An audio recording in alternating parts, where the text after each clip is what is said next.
बिस्मिल्लाहिर्रहमानिर्रहीम। अस्सलाम वालेकुम डियर स्टूडेंट।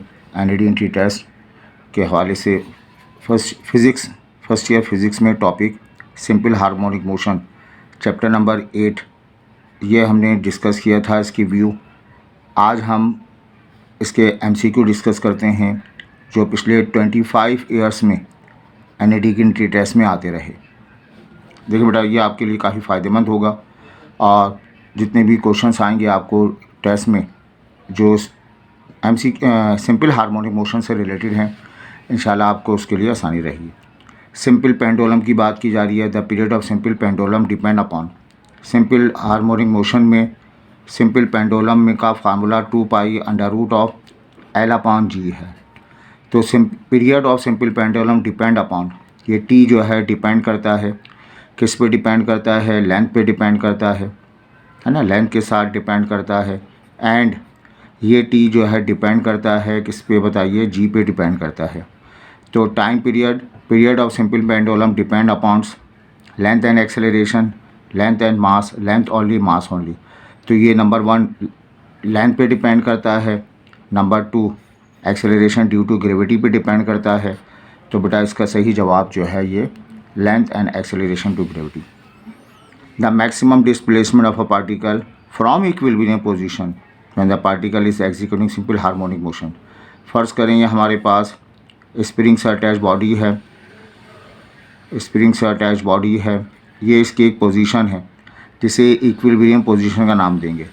जब हम फोर्स अप्लाई करेंगे तो पार्टिकल जो है इस पॉइंट पे रहते हुए इस तरह से टू एंड फ्रो मोशन अंजाम देगा। तो मीन पोजीशन से एक जानिब तक का जो मैक्सिमम डिस्टेंस है, उस मैक्सिमम डिस्टेंस को क्या कहते हैं आप, शाबाश, एम्पलीट्यूड का नाम देते हैं। The maximum displacement of a particle from equilibrium position, इस पोजीशन को इक्विलिब्रियम पोजीशन कहेंगे। Executing simple harmonic motion is called amplitude of motion. तो मीन पोजीशन से लेकर एक जानिब तक का जो मैक्सिमम डिस्टेंस है वो एम्पलीट्यूड ऑफ मोशन कहलाता है। ठीक है बेटा, अब बताइए सिंपल हार्मोनिक मोशन में the period and frequency does not depend. एक सिंपल हार्मोनिक मोशन में पीरियड और फ्रीक्वेंसी, अगर पेंडुलम की हम बात कर लें 2π√L/g, फ्रीक्वेंसी की बात करें तो 1/2π√L/g। टी और एफ दोनों जो है डिपेंड करते हैं किस पर बताइए, ये सिंपल हार्मोनिक मोशन है, ये डिपेंड करते हैं लेंथ पे डिपेंड करते हैं, एक्सेलरेशन ड्यू टू ग्रेविटी पे डिपेंड करते हैं। एक्सेलरेशन का मतलब ये फोर्स पे भी डिपेंड करते हैं। ठीक है, और ये सिंपल हार्मोनिक मोशन है, ये पॉइंट ए से स्टार्ट हो गए दोबारा पॉइंट ए पर आ जाता है। तो ये ऑसिलेशन है, एक ऑसिलेशन, दो ऑसिलेशन, ऑसिलेटरी मोशन है। तो ये किस पे डिपेंड नहीं करता, ये डिपेंड नहीं करता, एम्पलीट्यूड पे डिपेंड नहीं करता। क्या मतलब, अगर सेकंड पेंडुलम का टाइम पीरियड 2 सेकंड है, उस सेकंड पेंडुलम को आप छोटे एम्पलीट्यूड के साथ मूव कराइए, उस पेंडुलम को बड़े एम्पलीट्यूड के साथ मूव कराइए, हर मर्तबा उसका टाइम पीरियड कितना रहेगा, 2 सेकंड रहेगा। तो एम्पलीट्यूड पर ये डिपेंड नहीं करता, फ्रीक्वेंसी एम्पलीट्यूड पर डिपेंड नहीं करती और टाइम पीरियड भी एम्पलीट्यूड पर डिपेंड नहीं करता। दोनों का काम जवाब एक ही आएगा अगर एक्सपेरिमेंट में स्मॉल एम्पलीट्यूड के साथ मूव किया जाए या लार्ज एम्पलीट्यूड के साथ मूव किया जाए। बेटा इसके बाद देखें, ये simple harmonic motion to and fro motion है, ये हमेशा एक फोर्स इस पर अप्लाई हो रही होती है। जैसे मैंने अभी एग्जांपल बताई, ये सिंपल स्प्रिंग से अटैच बॉडी है और इसे फोर्स अप्लाई करेंगे, यहाँ तक लेकर आएंगे, फिर फोर्स को रिलीज़ किया जाएगा तो वो ये वापस आएगा। ये फोर्स जो उसको सेंटर पोजीशन की तरफ वापस लेकर आती है उसको हम नाम देते हैं किसका, रेस्टोरिंग फोर्स का नाम देते हैं। और जितनी भी आप ऑसिलेटरी मोशन देखेंगे, सिंपल हार्मोनिक मोशन देखेंगे, वो एक फोर्स के अंडर होगी और उस फोर्स को क्या कहेंगे, रेस्टोरिंग फोर्स का नाम देंगे। पार्टिकल मूव कर रहा है, मूव करने के दौरान उसमें वेलोसिटी मौजूद है, उसमें एनर्जी मौजूद है। स्प्रिंग से अटैच बॉडी में एनर्जी मौजूद है, पार्टिकल मूव कर रहा है तो उसमें काइनेटिक एनर्जी है। कुछ लम्हे पार्टिकल रुकता भी है, उसमें पोटेंशियल एनर्जी भी है। तो टोटल एनर्जी बराबर है sum of kinetic energy plus potential energy, total energy at any point in simple harmonic motion. और इसका फार्मूला होता है हाफ के एक्स नॉट का स्क्वायर। ये के तो स्प्रिंग कांस्टेंट है, एक्स नॉट क्या है, मीन पोजीशन से मैक्सिमम डिस्प्लेसमेंट एक्स नॉट कहलाता है।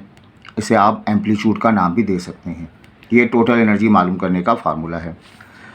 अगर एक स्प्रिंग को इसका 3 पार्ट में डिवाइड कर दिया जाए तो के की वैल्यू, ये स्प्रिंग हमारे पास है, इसका स्प्रिंग कांस्टेंट होगा। इस स्प्रिंग को अगर आप 3 पार्ट में डिवाइड कर दें तो स्प्रिंग कांस्टेंट में कोई फ़र्क नहीं पड़ेगा।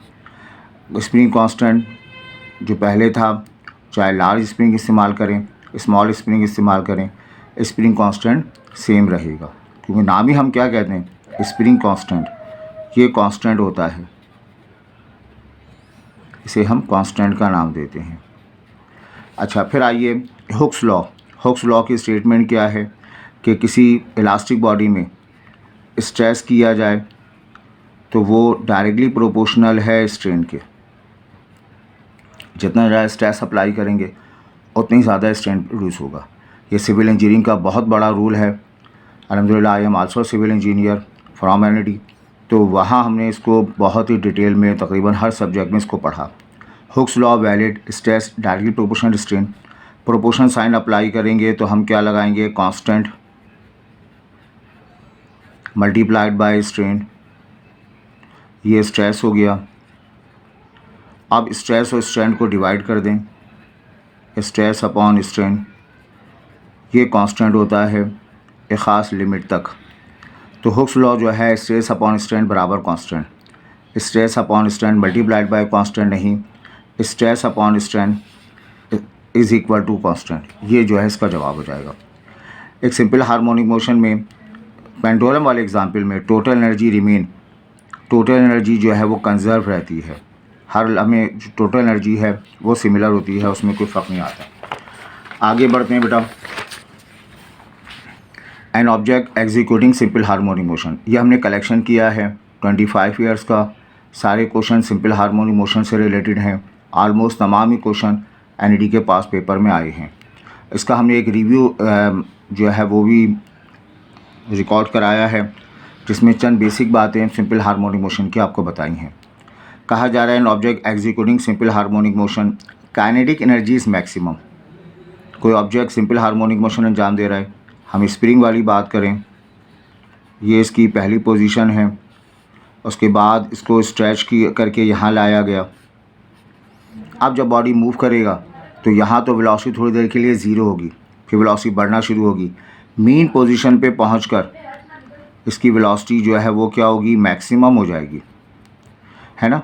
काइनेटिक एनर्जी का फार्मूला होता है half mv²। Kinetic energy depend करती है वेलोसिटी पर। वेलोसिटी मैक्सिमम कहाँ होगी, मीन पोजीशन पे मैक्सिमम हो जाएगी वेलोसिटी मैक्सिमम, तो काइनेटिक एनर्जी भी मीन पोजीशन पे मैक्सिमम हो जाएगी।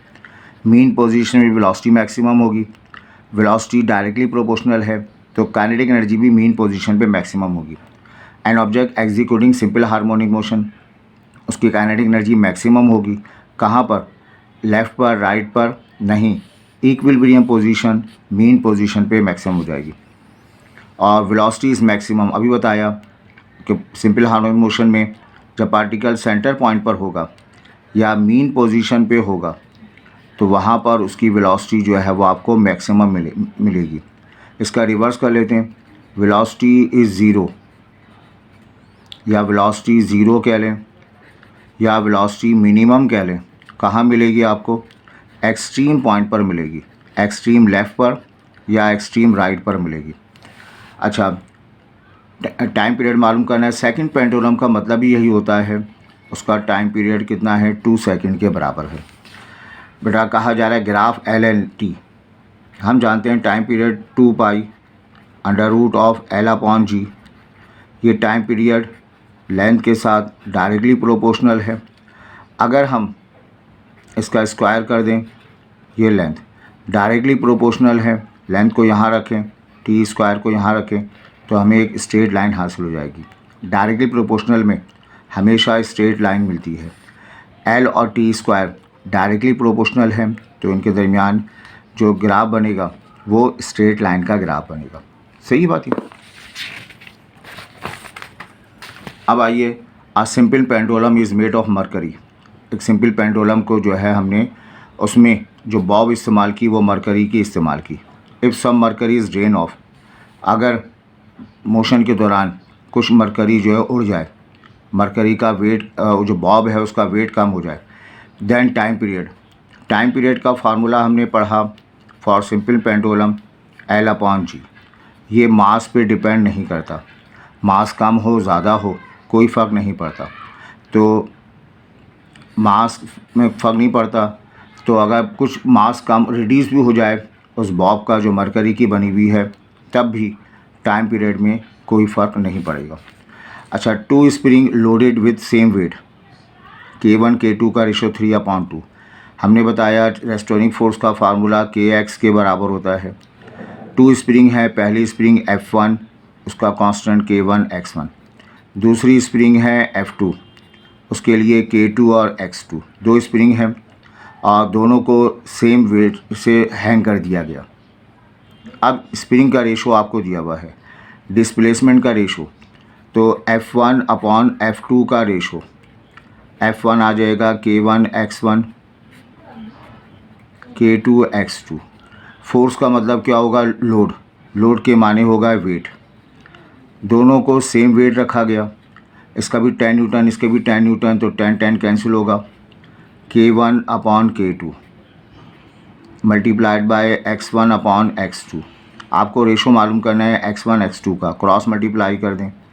K2 अपॉन K1 यह आ जाएगा X1 अपॉन X2 का रेशो। ये K1 अपॉन K2 आपको गिवन है। K1 अपॉन K2 3/2, ये K2 अपॉन K1 है, तो बेटा ये आ जाएगा 2/3 आ जाएगा। तो X1 अपॉन X2 का रेशो 2/3, ये जो है इसका रिज़ल्ट पढ़ा जाएगा। आगे बढ़ते हैं। एक particle simple harmonic motion perform कर रहा है और डिस्प्लेसमेंट का फार्मूला है x बराबर है, जनरल फार्मूला होता है x0 cos ओमेगा t। कोई particle simple harmonic motion perform कर रहा है तो वहाँ पर डिस्प्लेसमेंट जो है इस फार्मूले से मालूम करते हैं। जनरल फार्मूला पेंडुलम में भी अप्लाई होता है, स्प्रिंग में भी अप्लाई होता है, जहाँ सिंपल हार्मोनिक मोशन का तस्करा है वहाँ ये इस्तेमाल होगा। x0 क्या है बताइए, एम्पलीट्यूड है। अगर कंपेयर करें तो 2√2 आ जाएगा, ये इसका एम्पलीट्यूड कहलाएगा। अच्छा, टाइम पीरियड फ्रीक्वेंसी के लिए ओमेगा को हम कंसीडर कर लें, ओमेगा बराबर है 100 पाई। ओमेगा का फार्मूला होता है इस फॉर्मूले 2 पाई एफ के बराबर होता है, तो 2 पाई एफ 100 पाई के बराबर आ जाएगा। पाई से पाई कैंसिल, एफ़ की वैल्यू 50 हर्ट्ज़ के बराबर आ जाएगी। टाइम पीरियड रेसिप्रोकल है, 1/f 1/50, ये सेकंड इसका जवाब आ जाएगा। तो टाइम पीरियड का फार्मूला 1/50 और फ्रीक्वेंसी 50 हर्ट्ज़ के बराबर हो जाएगी। आई होप ये क्लियर है, फार्मूला याद रखिएगा बेटा। कहा जा रहा है if mass of simple pendulum is double, time simple pendulum का फार्मूला 2 पाई √L/g। टाइम पीरियड मास पे डिपेंड नहीं करता, मास को ट्वाइस कर दें 4 टाइम कर दें, नो चेंज, कोई चेंज नहीं आएगा। जो पहले टाइम पीरियड शो हो रहा था नेक्स्ट टाइम भी वही टाइम पीरियड शो होगा। एक ऑसिलेटरी मोशन में और सिंपल रेस्टोरिंग फोर्स जो है वो ये सिंपल पेंडुलम की बात कर रहा है। ये सिंपल पेंडुलम की शेप है ये। जब ये सिंपल पेंडुलम मोशन अंजाम देगा तो किसी लम्हे हमने इसको जो है वो कंसीडर किया, ये पार्टिकल जो है इस तरह से मूव कर रहा होगा अलॉन्ग द कर्व पाथ। इस वक्त ये पार्टिकल कहाँ जा रहा है बताइए, ये जा रहा है, बॉब है, डोरी से बंधा हुआ है, इस डोरी में टेंशन हो जाएगी, इस बॉब का वेट डाउनवर्ड डायरेक्शन में एक्ट करेगा, W डाउनवर्ड डायरेक्शन में एक्ट कर रहा होगा। अब यहाँ 2 एक्सिस ड्रॉ कर दें, एक तो W के साथ एक्सिस ड्रॉ कर दें, एक इसके साथ एक्सिस ड्रॉ कर दें। ये सेंटर से कुछ ना कुछ एंगल थीटा बनाएगा, वो एंगल यहाँ थीटा भी होगा। अब हम क्या करें, यहाँ से डब्लू थीटा बना रहा है, ये जो है अपने कंपोनेंट में ब्रेक होगा, ये अपने कंपोनेंट में ब्रेक होगा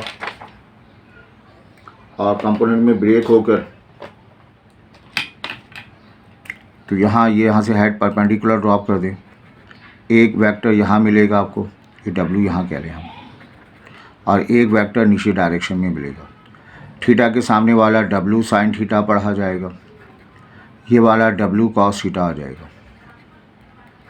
कौन कौन कैंसिल हो गए, टी और W cos theta cancel out हो गए, तो क्या बचेगा आपके पास बताइए? आपके पास बचेगा डब्लू साइन थीटा बचेगा। डब्लू साइन थीटा को और क्या कहते हैं हम? एम जी साइन थीटा का नाम देते हैं। ये एक फोर्स कंपोनेंट है, वेट फोर्स है, ये फोर्स के कंपोनेंट है। ये जो फोर्स का कंपोनेंट है ये बॉडी को सेंटर की तरफ लेकर आ रहा है, और वो फोर्स या वो फोर्स का कंपोनेंट जो सेंटर की तरफ ला रहा हो उसी को क्या कहते हैं हम? रेस्टोरिंग फोर्स का नाम देते हैं। तो यहाँ रेस्टोरिंग फोर्स जो है एम जी साइन थीटा के बराबर है। क्लियर है बात? पेंडुलम के केस में ये हो जाएगा। आगे बढ़ते हैं। A body performing simple harmonic motion amplitude A, it's potential energy maximum. आपको बताया था मीन पोजीशन पर काइनेटिक एनर्जी मैक्सिमम होती है, एक्सट्रीम पॉइंट पर पोटेंशियल एनर्जी मैक्सिमम होती है। एक्सट्रीम पॉइंट कहाँ होते हैं? जहाँ एम्पलीट्यूड होता है। तो यहाँ कह रहा है एम्पलीट्यूड ए के बराबर है, तो एम्पलीट्यूड पोजीशन पर आपको पोटेंशियल एनर्जी जो है वो मैक्सिमम मिलेगी, और मीन पोजीशन पर काइनेटिक एनर्जी मैक्सिमम मिलेगी। A body is performing simple harmonic motion amplitude A, it's potential energy maximum when displacement is mean is a, है ना? ये आपके पास है। तो अगर ऑब्जेक्ट ने ए डिस्टेंस कवर किया होगा तो उस वक्त पोटेंशियल एनर्जी जो है वो मैक्सिमम हासिल हो जाएगी एम्पलीट्यूड ए पर। A particle executing simple harmonic motion, particle simple harmonic motion का एक्सेलरेशन -25x है। तो एक्सेलरेशन का फार्मूला जनरली तौर पर माइनस लैम्डा एक्स होता है। कंपेयर कर लें, लैम्डा की वैल्यू 25 आ गई। टाइम पीरियड का फार्मूला होता है 2π/√λ। जनरल टेक्निक फार्मूला ये है, 2π आ जाएगा, √λ की जगह 25। तो बच्चों यहाँ पर आपको रिज़ल्ट मिलेगा 2π/5 के बराबर आ जाएगा, 2π/5 सेकेंड ये हो जाएगा। तो सम टाइम 3 किस्म के सवालात आपके पास सिंपल हार्मोनिक मोशन में पूछे जाते हैं। Body attach to the spring performing simple harmonic motion, simple pendulum जो है परफॉर्मिंग सिंपल हार्मोनिक मोशन, और जनरली तौर पर किसी का हवाला ना दिया जाए कि कोई ऑब्जेक्ट जो है along the line simple harmonic motion perform कर रहा है, तो वहाँ ये वाला फार्मूला अप्लाई करते हैं। वहाँ ये वाला फार्मूला अभी हमने पीछे कराया था, x बराबर x0 cos ओमेगा t इस्तेमाल करते हैं। Some time x = x0 sin omega t भी इस्तेमाल करते हैं। ये जनरल फार्मूले हैं, इन फार्मूलों की मदद से जो है वो काम किया जाता है। अब कह रहा है the value of elastic restoring force, in spring के केस में इलास्टिक फोर्स जो है वो kx के बराबर है। सेंटर की तरफ ला रही होती है तो इसे हम -kx का नाम भी देते हैं। ज़्यादा सूटेबल जो है -kx के बराबर है। सेंटर की तरफ ला रही है, अपोजिट फोर्स है, अपोजिट सेंटर से दूर ले जा रही है, वो रेस्टोरिंग फोर्स नहीं है, वो तो अप्लाइड फोर्स है। और जो सेंटर की तरफ लेकर आ रही होती है, सेंटर की जानिब ला रही होती है, वो रेस्टोरिंग फोर्स है, वो अप्लाइड फोर्स के अगेंस्ट होती है। तो -kx इसका जवाब हो जाएगा। ठीक है बेटा? तो अल्हम्दुलिल्लाह हमारा ये जो है वो सिंपल हार्मोनिक मोशन से रिलेटेड तमाम क्वेश्चंस हमने करा दिए, मैक्सिमम क्वेश्चंस करा दिए, 20 क्वेश्चंस कराए। ये सारे क्वेश्चन बेटा NDT टेस्ट में पूछे गए हैं, रिपीट होते रहते हैं। आप ज़रूर हमारे रिव्यू पहले पढ़ें, फिर इस MCQ को देख लें, तो इंशाल्लाह आपका ग्रिप हासिल हो जाएगी इस सिंपल हार्मोनिक मोशन के टॉपिक में। और आप जो भी सवाल आएगा आप कॉन्फिडेंट होकर जो है वो अटैम्प्ट कर लेंगे।